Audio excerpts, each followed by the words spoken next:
نحمد ونصلي على رسوله الكريم أما بعد فأعوذ بالله من الشيطان الرجيم بسم الله الرحمن الرحيم إنك لعلى خلق عظيم صدق الله العلي العظيم اللهم صل على محمد وعلى آل محمد জাতীয় ওলামা শায়েখ আইম্মা পরিষদ কর্তৃক আয়োজিত কেমন বাংলাদেশ চাই শীর্ষক আলোচনায় যারা অংশগ্রহণ করেছেন শ্রদ্ধাভাজন সম্মানিত ওলামায়ে কেরাম এবং সর্বস্তরের ভাইয়েরা আমার, কেমন বাংলাদেশ চাই যদি আমাকে প্রশ্ন করা হয়, আমি ইসলামিক বাংলাদেশ চাই। আমি একটা ইসলামিক বাংলাদেশ চাই যেখানে ইসলামিক শাসন থাকবে, কোরআন ও হাদিসের অনুযায়ী আইন প্রণয়ন হবে, বাস্তবায়ন হবে, সেটা আমি চাই। যদি এটা এখনই করা সম্ভব না হয় তাহলে যে স্লোগানের ভিত্তিতে দেশটা স্বাধীন হয়েছে সেটা চাই। সেটা কি? সাম্য, মানবিক মর্যাদা, সামাজিক ন্যায় বিচার। দেখেন, আসলে আমাদের অনেকেরই জানা নাই বা জানা থাকলেও হয়তো মনে নেই, এদেশ কিন্তু স্বাধীন হয়েছিল তিনটা স্লোগানের ভিত্তিতে: সাম্য, মানবিক মর্যাদা, সামাজিক ন্যায় বিচার। আজকে সাম্যতা আছে? সাম্যতা নেই, কোনো জায়গায় সাম্যতা নেই।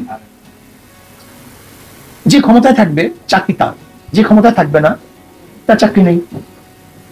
যে ক্ষমতায় থাকবে তার তো খাদ্যের কোনো অভাব নেই। যে ক্ষমতায় থাকবে না দুঃখে তো মরতে হবে।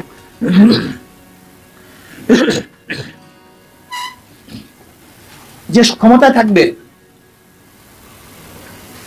তার পিয়ন তো 400 কোটি টাকার মালিক হবে, আর যে ক্ষমতায় থাকবে না তাকে রাস্তায় ধুকে ধুকে মরতে হবে।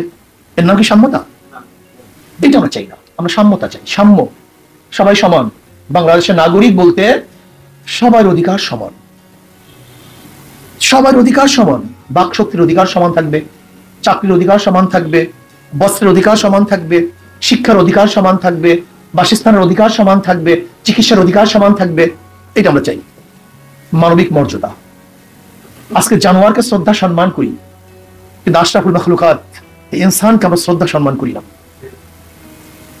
একজন মানুষ, সে কালো হোক, সুন্দর হোক, বংশী হোক, নাম বংশী হোক, সে তো মানুষ, আশরাফুল মাখলুকাত। তাকে শ্রদ্ধা করা উচিত, সম্মান করা উচিত। কিন্তু না, আমরা কি দেখেছি? যারা জনগণের ভ্যাট এবং ট্যাক্সের পয়সায় চাকরি করেন, চাকরি, চাকুরগিরি, বুদ্ধিজীবী, আইনজীবী, আইন ব্যবসা করে যারা জীবিকা নির্বাহ করে তাকে বলা হয় আইনজীবী। আর যারা চাকরগিরি করে জীবিকা নির্বাহ করে তাকে বলা হয় চাকরিজীবী। চাকর, কিন্তু এদের মালিক কে? এটা তো চাকর, কিন্তু এদের মালিক কে? দেয় কে? জনগণ হলে এদের মালিক। জনগণ অর্থ পে করে, চাকররা গ্রহণ করে। অথচ উল্টা হয়ে গেছে, চাকররা মালিক হয়ে গেছে এবং যারা মালিক তাদেরকে চাকর বানিয়ে দিয়েছে। এরকম বাংলাদেশ আমরা চাই না। মানবিক মর্যাদা চাই।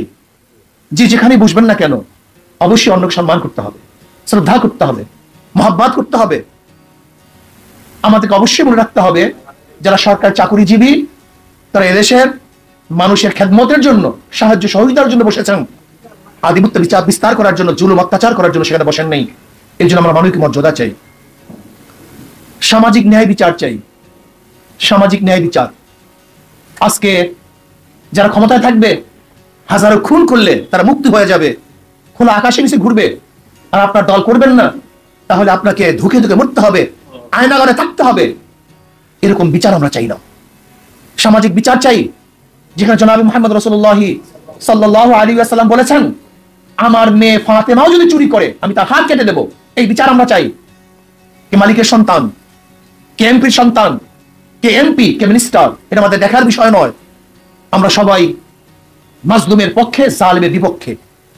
যে অন্যায় করবে অন্যায়ের বিরুদ্ধে, যে ন্যায় করবে আমরা তার পক্ষে। কি আমার দল করে, কি আমার বিরোধী, এই ভেদাভেদ আমরা চাই না। আমরা চাই সবাই আমরা অন্যায়ের বিপক্ষে থাকবো, ন্যায়ের পক্ষে থাকবো। আর এইগুলি বাস্তবায়নের জন্য প্রয়োজন হলো নিজে পরিবর্তনের ভিত্তিতে সমাজকে পরিবর্তন করতে হবে।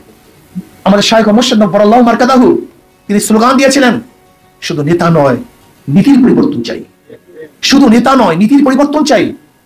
স্পষ্ট বলবো, যদি ওসির চেয়ার পরিবর্তন হয় তার মাধ্যমে দুর্নীতি বন্ধ হবে না। যদি এসপির চেয়ার পরিবর্তন হয়, ডিসির চেয়ার পরিবর্তন হয়, সচিবের চেয়ার পরিবর্তন হয়, এই শুধু চেয়ার পরিবর্তন হলেই কোনোদিন দুর্নীতি মুক্ত দেশ দেখবো না, যতক্ষণ পর্যন্ত ওই ডিসি সাহেব, এসপি সাহেব, ওসি সাহেবের চরিত্র এবং নীতি পরিবর্তন না হবে। নয়তো আমরা কি দেখেছি, ওসি তো বারবার পরিবর্তন হয়েছে কিন্তু ঘুষ কি বন্ধ হয়েছে? এর কারণটা কি? ওসি পরিবর্তন হয়েছে, ঘুষ বন্ধ না হওয়ার কারণটা কি? সবাই ঘুষখোর ওসি, বিদায় ঘুষ পরিবর্তন হয়নি, শুধু চেহারা পরিবর্তন হয়েছে। বহুত সরকার আমরা দেখেছি কিন্তু দুর্নীতি কি বন্ধ হয়েছে? কারণটা কি? এক সরকার যাওয়ার পরে আরেক সরকার সেও দুর্নীতিবাজ, এই জন্য দুর্নীতি বন্ধ হয়নি। আপনারা কি দেখেছেন 5ই আগস্ট নতুন স্বাধীনতা পাওয়ার পরে মাত্র 2-3 দিনের মধ্যে দেশের অবস্থা কি করেছে? কারা ঘর বাড়ি জ্বালিয়ে দিয়েছে, কারা চুরি করেছে, কারা ডাকাতি করেছে, কারা সমস্ত সম্পত্তি দখল করেছে, ঘাটগুলি দখল করেছে। যারা দখলদার, ডাকাত, লুটেরা, যারা আগুন দেয়, এদের মাধ্যমে দেশ কোনোদিন আদর্শবান নীতিবান হতে পারে না। এই জন্য আমরা চাই নীতির পরিবর্তন, শুধু নেতার পরিবর্তন নয়। সুন্দর একটা উদাহরণ দিতে চাই। এ বি সি, 3 জনের 3টা নাম। এ একজনের নাম, বি সি। এও চোর, বিও চোর, সিও চোর। ক্ষমতা আসে এ, সে কি করবে? আবার আন্দোলন করো, সংগ্রাম করো, হটাও এ, রক্ত দাও, জীবন দাও, বসাও বি, সে কি করবে? হটাও বি। আন্দোলন করলাম, সংগ্রাম করলাম, রক্ত দিলাম, শহীদ হলাম, হটাও বি, চাই না বি, বসালাম সি, সে কি করবে? কারণটা কি? নেতার পরিবর্তন হয়েছে, নীতির পরিবর্তন হয়নি। দেশ স্বাধীন হওয়ার পর থেকে আজ পর্যন্ত এ বি সি যারাই ক্ষমতায় ছিল, শুধু মানুষের পরিবর্তন হয়েছে, নীতি ও আদর্শের পরিবর্তন হয়নি। কাজে নীতি ও আদর্শ পরিবর্তন না হওয়ার কারণেই সাম্য, মানবিক মর্যাদা এবং সামাজিক ন্যায় বিচার প্রতিষ্ঠিত করতে পারি নাই। কাজে আমরা চাই সাম্য, মানবিক মর্যাদা এবং সামাজিক ন্যায় বিচার প্রতিষ্ঠা করার জন্য কুয়ার মধ্যে ইঁদুর রেখে কুয়াকে পরিষ্কার করা যায় না।